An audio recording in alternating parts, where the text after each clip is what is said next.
l'art de convaincre.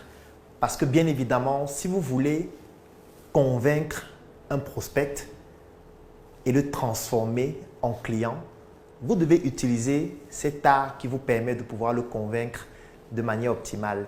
Et lorsqu'on parle d'art, on parle d'un apprentissage. Lorsqu'on parle d'art, on parle de méthodologie. Lorsqu'on parle d'art, on parle de technique. Lorsqu'on parle d'art, on parle de préparation. Lorsqu'on parle d'art, rien ne se fait de manière spontanée. Lorsqu'on parle d'art, parfois cela nécessite une préparation sur plusieurs années. Ça nécessite beaucoup d'agilité, ça nécessite beaucoup de dextérité. Lorsqu'on parle d'art, en réalité, on parle de la finesse, on parle de l'excellence. La question que je voudrais vous poser est celle de savoir, est-ce que vous êtes fin dans ce que vous faites? Est-ce que vous êtes excellent dans ce que vous faites? Est-ce que vous prêtez une attention particulière sur les détails de tout ce que vous faites? Est-ce que vous prenez du temps pour vous améliorer, pour vous développer, pour étudier, pour progresser, pour toujours et continuellement améliorer tout ce que vous faites? Est-ce que vous avez cette discipline au quotidien? Si vous n'avez pas cette discipline, ce sera difficile pour vous d'avoir l'art de convaincre. Parce que convaincre, c'est un art. Et cet art se matérialise à travers votre attitude, votre comportement, votre manière de faire, votre manière d'être, votre savoir-être, votre savoir-faire, votre faire savoir. Et surtout, un travail profond sur vous-même. Parce que pour convaincre, il faut être convaincant. C'est la première étape, vous devez vous imaginer. Je ne viendrai pas vous raconter, voici les techniques pour convaincre, voilà comment convaincre tous les prospects que vous rencontrez, voici les miracles, voici les astuces secrètes à utiliser qui vont vous permettre de convaincre tout ce qui bouge, même les plantes. Non, il n'y a pas de magie pour convaincre les gens.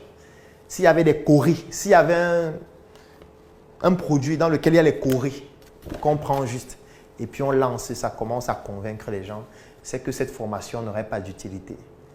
Convaincre demande d'être soi-même quelqu'un de convaincant.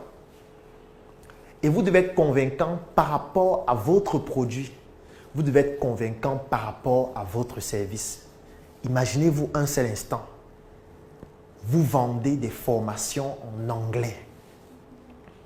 Vous vous placez devant pour pouvoir convaincre des gens à adhérer à une formation en anglais que vous proposez comme service.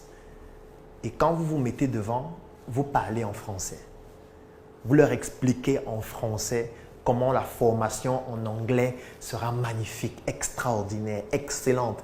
Comment est-ce que cette formation en anglais que vous êtes en train d'expliquer en français va leur permettre de réaliser des prouesses inédites. Et en 3 mois, ils vont commencer à parler anglais comme des Anglais ou comme des Américains. Est-ce que vous êtes cohérent? Est-ce que ce que vous dites est convaincant? Est-ce que vous êtes quelqu'un de convaincant? Est-ce qu'en procédant ainsi, lorsqu'on va vous donner des techniques pour convaincre, vous allez commencer à convaincre les gens à suivre votre formation en anglais? Non. Pour convaincre, il faut être convaincant. Pour convaincre des gens à assister à une formation de ce type, il faudrait que vous, lorsqu'on vous voit vous exprimer en anglais, que cela donne envie de parler comme vous, que cela donne l'envie de suivre le parcours que vous avez suivi pour arriver à ce type de prouesse. Vous ne pouvez pas convaincre les gens si les gens ne sont pas convaincus du fait que vous avez traversé le chemin par lequel vous voulez qu'eux aussi, eux, y traversent. Parce que ce que vous devez savoir, c'est que quand vous proposez vos produits et vos services à des prospects, en fait, ces prospects vont passer un parcours avec vos produits. S'il s'agit d'un produit agroalimentaire, ça veut dire qu'ils vont acheter, ils vont le consommer, ils vont analyser les effets. C'est un parcours.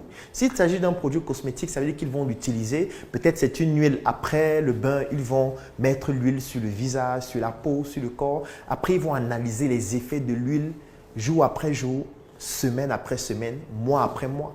Est-ce que l'huile va leur entraîner d'autres problèmes? Est-ce que l'huile va résoudre, par exemple, le problème qu'ils avaient au niveau de la peau? Eux, ils vont passer par un parcours avant d'arriver au résultat. Mais vous, comment est-ce que vous voulez convaincre les gens si vous n'êtes pas passé par ce parcours jusqu'à obtenir les résultats que vous vendez à ceux à qui vous êtes en train de proposer votre produit? Ça ne fonctionne pas. C'est pour ça que si vous vendez un produit qui a pour ambition ou qui résout la problématique de la beauté de la peau, par exemple, il faudrait que vous-même, vous puissiez avoir une peau qui soit belle. Parce que c'est cette peau belle qui va vous rendre convaincant, afin que vous puissiez convaincre par vos arguments.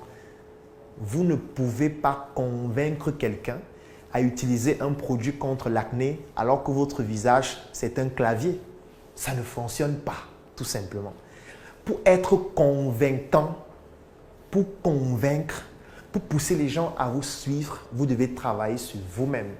Vous devez être en harmonie avec les objectifs de votre produit et surtout avec la solution que votre produit apporte par rapport à la problématique que rencontrent vos prospects et vos clients. En réalité, c'est le seul secret que je vais partager avec vous durant ce module en ce qui concerne l'art de convaincre. Vous devez tout simplement être convaincant. C'est tout ce qu'il faut. N'essayez pas de lire 1000 livres pour lire des techniques secrètes.